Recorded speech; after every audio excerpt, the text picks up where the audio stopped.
ये आकाशवाणी लखनऊ है। इलाकाई खबरें दीबा हाशमी से।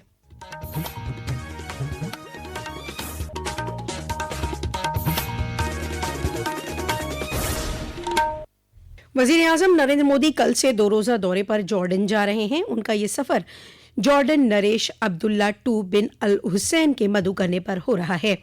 जनाब मोदी का ये सफर ऐसे वक्त में हो रहा है जब हिंदुस्तान और जॉर्डन के शाही ताल्लुकात के 75 साल मुकम्मल हो रहे हैं। वाज़ेह है कि हिंदुस्तान जॉर्डन का तीसरा सबसे बड़ा तिजारती शराकतदार है। दोनों ममालिक के दरमियान तकरीबन 2 अरब 80 करोड़ डॉलर की तिजारत होती है। भारतीय जनता पार्टी की उत्तर प्रदेश यूनिट के नए रियासती सदर का ऐलान आज होगा। आज लखनऊ के BR अम्बेडकर ऑडिटोरियम में मरकजी वजीर पीयूष गोयल के जरिए इसका रस्मी ऐलान किया जाएगा। मौके पर सभी तैयारियां मुकम्मल हो चुकी हैं। वाज़ेह है कि भारतीय जनता पार्टी के सीनियर लीडर और मरकजी वजीर मुमलिकत बराए मालियात पंकज चौधरी इकलौते उम्मीदवार थे जिन्होंने कल 13 दिसंबर को पर्चा नामजदगी दाखिल किया, जिसके बाद बगैर किसी मुखालिफत के उनका नाम तय हो गया। जनाब चौधरी महाराजगंज से 7 मरतबा के लोकसभा मेंबर पार्लियामेंट हैं।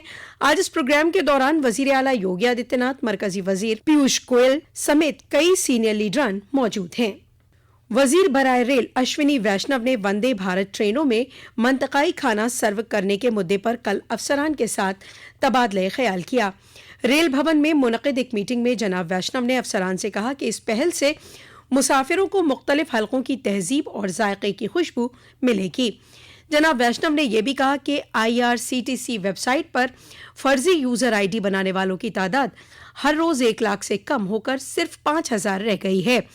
उन्होंने कहा कि 3 करोड़ से ज्यादा फर्जी अकाउंट डीएक्टिवेट किए गए हैं और 2 करोड़ से ज्यादा यूजर ID पर टेम्परेरी तौर पर पाबंदी आयद कर दी गई है। जनाब वैष्णव ने सभी मुसाफिरों के लिए टिकट निजाम आसान बनाने के भी अहकाम दिए।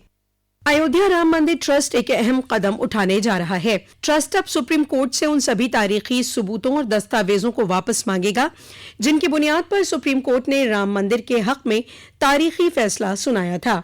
राम मंदिर तामीर कमेटी के सदर नृपेंद्र मिश्र ने इसकी जानकारी देते हुए बताया कि हिंदुस्तानी आसार कदीमा के सर्वे के जरिए की गई खुदाई में जो भी बाक़ियात, सर्टिफिकेट और दस्तावेज हासिल हुए हैं वो अभी सुप्रीम कोर्ट की हिफाजत में है।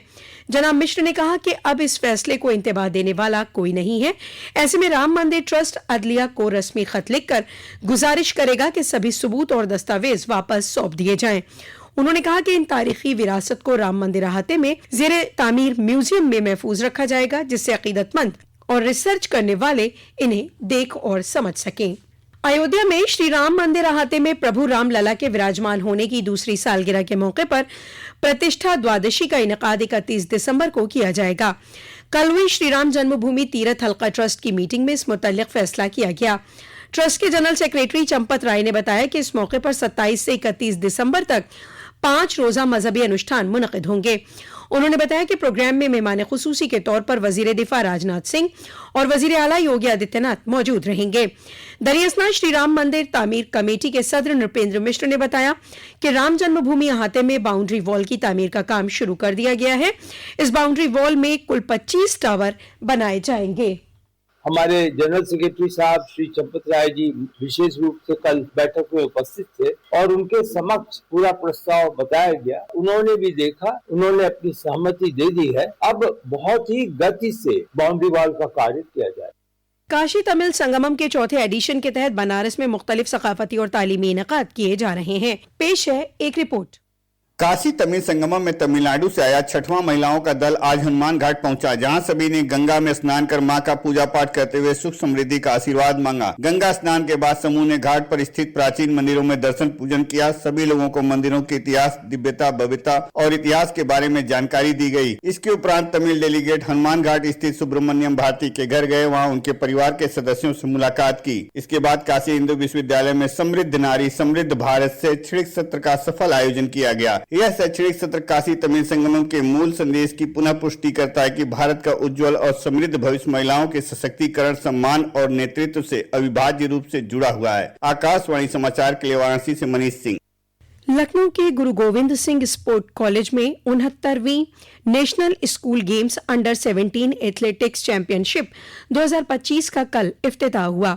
13 से 17 दिसंबर तक चलने वाले इस 5 रोजा मुकाबले में पूरे मुल्क से 41 टीमें हिस्सा ले रही हैं, जिनमें 1594 एथलीट और 221 कोच और मैनेजर शामिल हैं। इसी के साथ आकाशवाणी लखनऊ से इलाकाई खबरों का ये बुलेटिन खत्म हुआ। अगला बुलेटिन दोपहर 2 बजे FM पर नश्र किया जाएगा।